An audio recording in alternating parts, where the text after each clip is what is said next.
आज का हमारा topic second order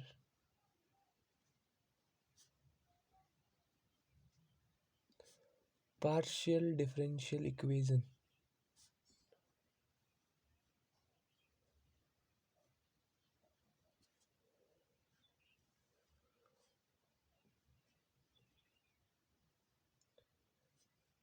in two independent variable.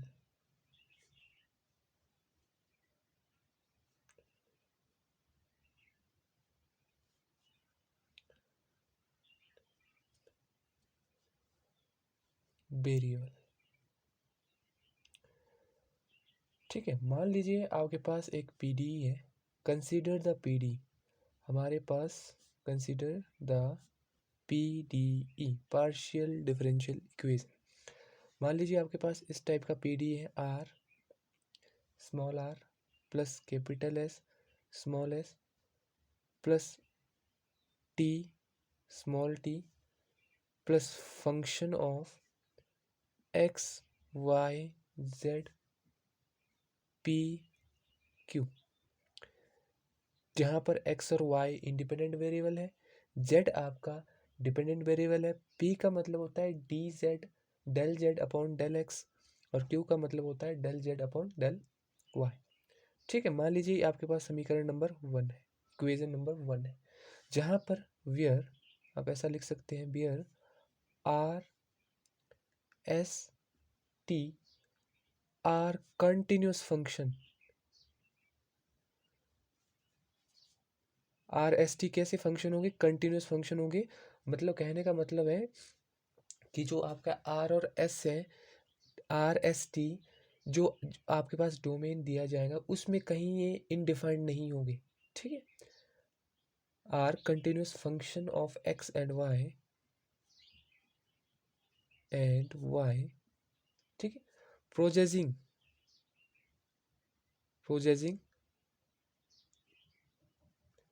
Partial derivative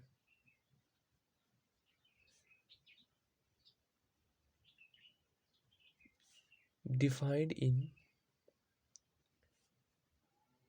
some domain D in XY plane। मान लीजिए आपके पास ये क्या है कि पीडी है, जो कि सेकंड ऑर्डर का पीडी है। यहाँ पर आर जो आपका स्मॉल आर है, इसको लिखते हैं हम del square Z upon del X square. जो स्मॉल एस है इसका मतलब होता है del square Z upon del X del Y. और जो आपका टी है इसका मतलब होता है del square Z upon del Y square. ठीक है। तो देन यहाँ पर क्या लिखेंगे अब? देन इक्वेशन 1, जो आपका इक्वेशन 1 है, इज सेट टू बी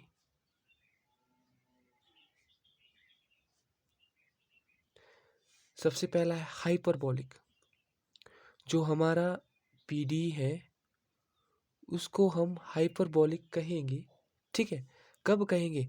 जब हमारा ये term S square minus 4 RT, S square minus 4 RT जो इसका वैल्यू है वो जीरो से कैसा होगा? बड़ा होगा। तो हम जो आपका second order partial differential equation है, जो कि 2 वेरिएबल में भी गिवन है, उसको हम हाइपरबोलिक कहेंगे। ठीक है। दूसरी बात,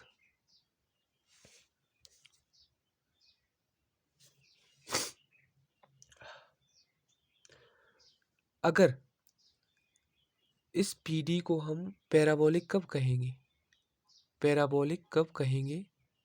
if S square minus 4 RT का जो वैल्यू है वो जीरो के बराबर आ जाएगा, तो हम इक्वेशन 1 को कैसा कहेंगे? पैराबोलिक कहेंगे। और थर्ड केस में एलिप्टिक, जो हमारा पीडी है उसको आप एलिप्टिक कब कहेंगे? जब आपका एस स्क्वायर माइनस 4 RT का जो वैल्यू है वो लेस देन हो जाएगा जीरो से। तो ये आपका है equation 1 is set to be hyperbolic if S square minus four R T greater than zero, parabolic है if S square minus four R T equal to zero, और एलिप्टिक है if S square minus four R T less than zero है। ठीक है, अब मान लीजिए इस चीज को हम एक एग्जाम्पल की मदद से समझते हैं। मान लीजिए आपके पास एग्जाम्पल है del square Z upon del X square is equal to del Z del Y. ठीक है, अब हम आपके पास ये एग्जाम्पल है, अब मैं इसको थोड़ा सा सिंप्लीफाई करता हूँ इस पीडी को। तो मैंने लिखा del square Z upon del X square, इसको बराबर से परे भेजा तो ये माइनस का हो जाएगा del Z upon del Y. ठीक है, अब क्या करेंगे, ऑन कंपेयरिंग विथ, आपने कंपेयर किया इसको R small R plus S small S plus T small T plus F X Y Z P Q. इससे जब आप इसको कंपेयर करेंगे तो आर का वैल्यू आपके पास कितना आ जाएगा, आर स्मॉल आर का कोफिशिएंट कितना है, जो ये आपका स्मॉल आर होता है इसका कोफिशिएंट कितना 1 है, तो आर का वैल्यू कितना हो जाएगा 1 हो जाएगा। स्मॉल एस का आपके पास टर्म ही नहीं है, इसका मतलब इसका कोफिशिएंट कितना है 0 है, तो एस का वैल्यू कितना हो जाएगा 0 हो जाएगा। अब टी का आपके पास कोई यहाँ पर कोफिशिएंट नहीं है, तो इसका मतलब टी का कोफिशिएंट कितना हो जाएगा 0, मतलब टी का कोई आपके पास टर्म नहीं है। D square Z upon T Y square का आपके पास टर्म नहीं है, तो इसका मतलब इसका कोफिशिएंट कितना है 0 है।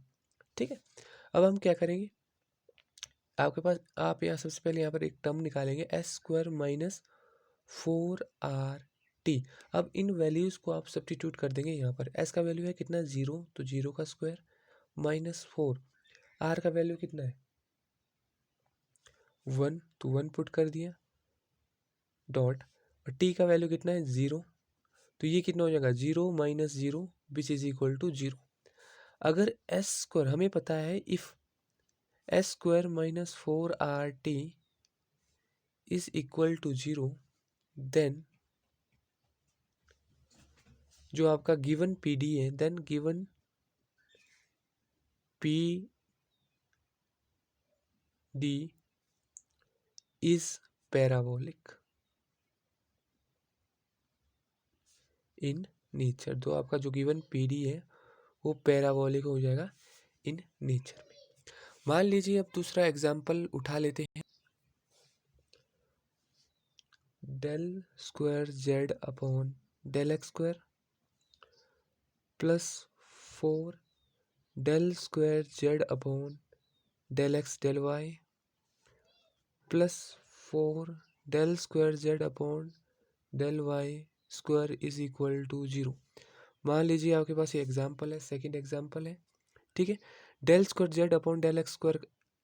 अब जब आप इस पीडी को इस इक्वेशन से आप क्या कंपैरिजन करेंगे तो आप पाएंगे कि जो आपका आर का वैल्यू है, आर क्या होता है कोफिशिएंट ऑफ स्मॉल आर का वैल्यू होता है ये del square Z upon del X square. तो स्मॉल आर का कोफिशिएंट कितना है 1, एस का कोफिशिएंट कितना है, एस होता है del square Z del X del Y का कोफिशिएंट होता है एस, एस का वैल्यू कितना है यहाँ पर कोफिशिएंट कितना है 4। और टी, टी होता है del square Z del Y square का कोफिशिएंट, तो टी का वैल्यू भी कितना है यहाँ पर 4।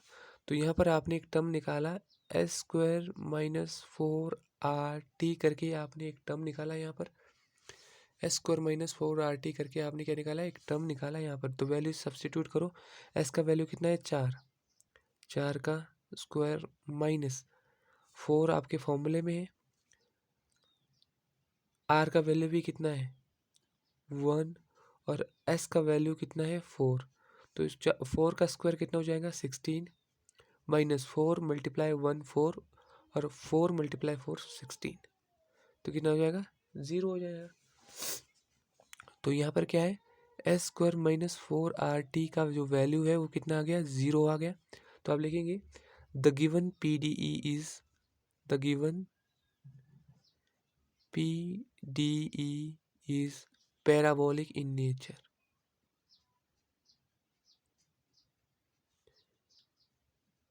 जो आपका पीडी है वो कैसे नेचर का है? पैराबोलिक का नेचर है।